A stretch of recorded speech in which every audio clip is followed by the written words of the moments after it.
Hello, welcome back to another Jamovi tutorial here. Today we are going to be covering the dependent samples t-test. So far we've covered the one sample t-test and the independent samples t-test. And both of those kinds of tests deal with comparing two different means. And so that trend is going to continue today. But instead of having a known population mean and a sample mean or two sample means from independent groups, today we're going to think about what would happen if we wanted to still compare two means, but instead of those means being completely independent from one another, they actually were means from the same group of people or closely matched groups of people, but just in different scenarios or at different time points. So that's where the dependent samples t-test comes in. Now, be aware, sometimes folks refer to this as the matched t-test or the paired samples t-test. And those three terms, although they have some slight differences, you'll see them used interchangeably fairly often. So we're going to be talking in this video about how to run a dependent samples t-test in Jamovi, what the assumptions are for the dependent samples t-test and how to check them. And then finally, we're going to go through how to interpret all of the results and output so that you can have a solid understanding of what a dependent samples t-test is and how you can better understand it. So let's begin. Let's start by thinking about what is a dependent samples t-test. So in previous tutorials, we focused more on something called a between subjects design, where the differences that we're looking for are between two completely different groups. We're comparing one group of people to another group of people, or one set of data to another set of data. However, the dependent samples t-test is different because it uses the within subjects design.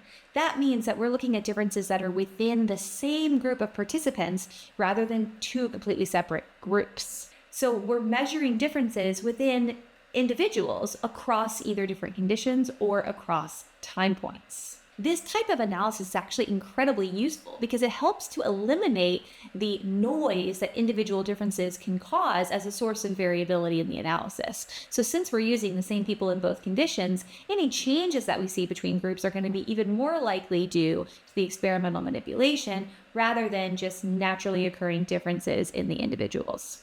So to make this a little bit more concrete, we're going to work through a research question example. So let's imagine that we want to know if there was a statistically significant difference in participants' IQ tests before and after they've seen the test item. So do they improve in the IQ test over time? In our data set, we're going to be working with IQ at time 1 and IQ at time 2. I've got the data set that I'm going to be using linked in the description below, and as always, I do highly encourage you to work along with me so that you can click on the same things that I'm clicking on and just really better understand what's happening in Jamovi by working on it yourself. So take a minute, upload that data set, and then we can get started. So as always, one of the things that we need to begin with is making sure that our data meets the assumptions of the analysis that we want to run. So in this case, we need to test the assumptions of the dependent samples t-test.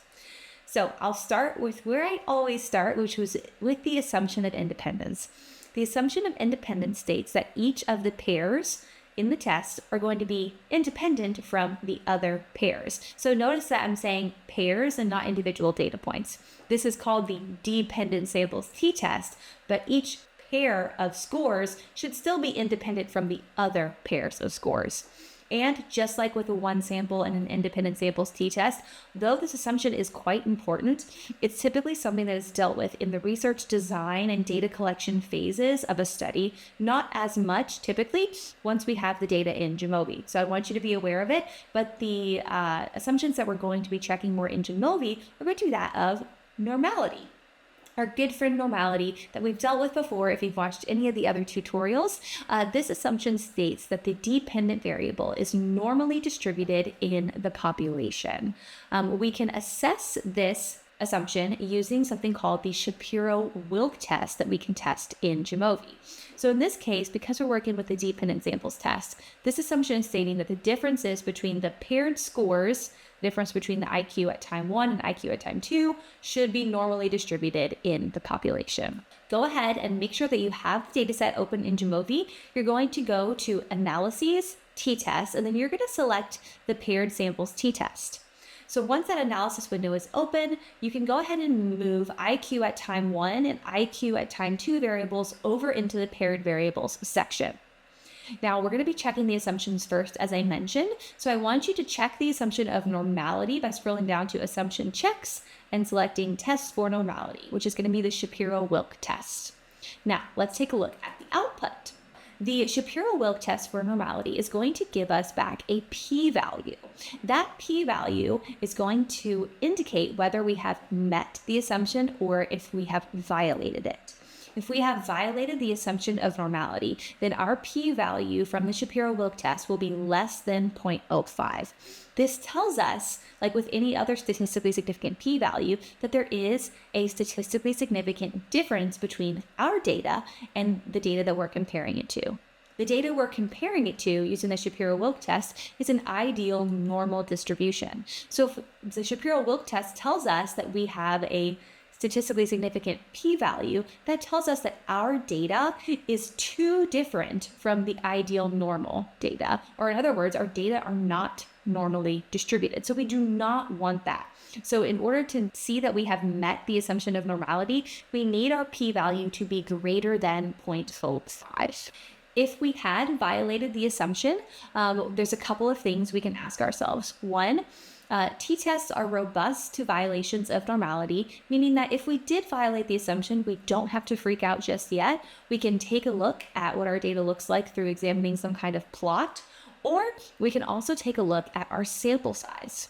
If we have a sufficiently large sample size, we have less to worry about. Anything above 30 is sort of the rule of thumb, although larger is always going to be better in terms of violations of normality. If you're super worried about it, you can always run a non-parametric alternative. We won't talk about those as much in this video, but if you want more information on non-parametric testing, let me know in the comments or you can reach out to me. So if you wanted to visually inspect the data to get a better idea of what your data are looking like, you can go to Exploration and select Descriptives, then choose Plots, and then choose Histogram. That'll give you the chance to be able to visually inspect your data, give you a better picture of what's going on with the shape and normality of your data. So now that we have confirmed normality, we can now move forward to running the paired samples t-test.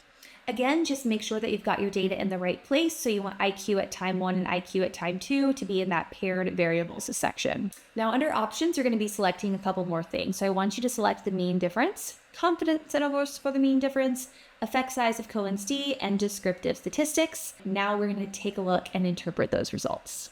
So first, we're going to examine the t-statistic and the p-value. So our t-statistic, or our test statistic here, gives us a value of around negative 11.8. So that tells us how many standard errors the mean difference is away from 0. That is typically less helpful than the associated p-value, which tends to be what we focus on a bit more, although comments coming soon about the other things we want to focus on. But our p-value here is less than 0.001, which of course is less than our threshold of 0.05, meaning that our results are statistically significant. There is a statistically significant difference in the IQ average score at time 1 compared to time 2 in the same group of people. So that means that we can reject the null hypothesis and confirm that we have found statistical significance. Now, while statistical significance and p-values can be interesting and can be important information, we also want to give ourselves a fuller, more robust picture of what's happening with our data and our results. So that's why I had you select a couple of the other pieces of output. So what we'll focus on now is the mean difference.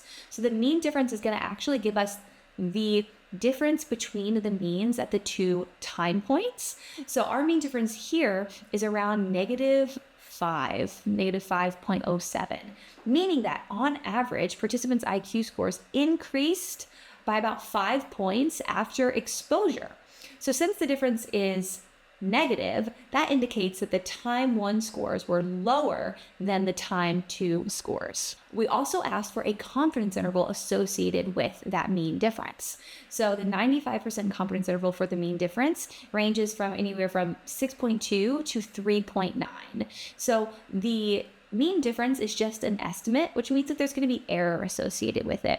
So when we provide that estimate, it's good to also provide a confidence interval to say, hey, we think that the difference is somewhere around 5, but it's even more likely to be somewhere between 6 and 4-ish.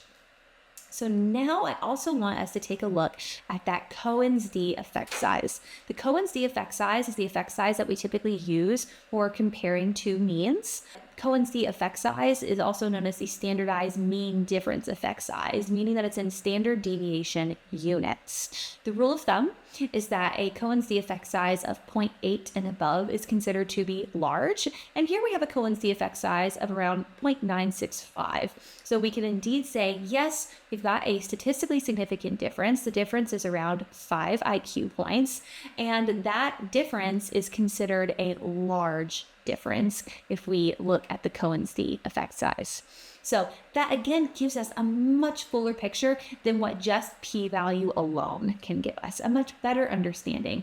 The average person might not know what a p-value is. They also might not know what an effect size is, but we can go back to that mean difference and talk about a difference of 5 IQ points, and that might give them a better picture about what is happening with the data. In summary, in this tutorial, we conducted a dependent samples t-test. We talked about the assumptions for a dependent samples t-test and how to determine if those are met or not met. We ran the analysis and then interpreted the results. Now, if you have any follow-up questions or you need any help or support, you can either leave those in the comments or you can reach out to me through my website at ajoytoteach.com. Definitely subscribe and stay tuned because I have lots more tutorials for Jamovi coming soon, along with other educational content. Thank you, and I will see you all soon.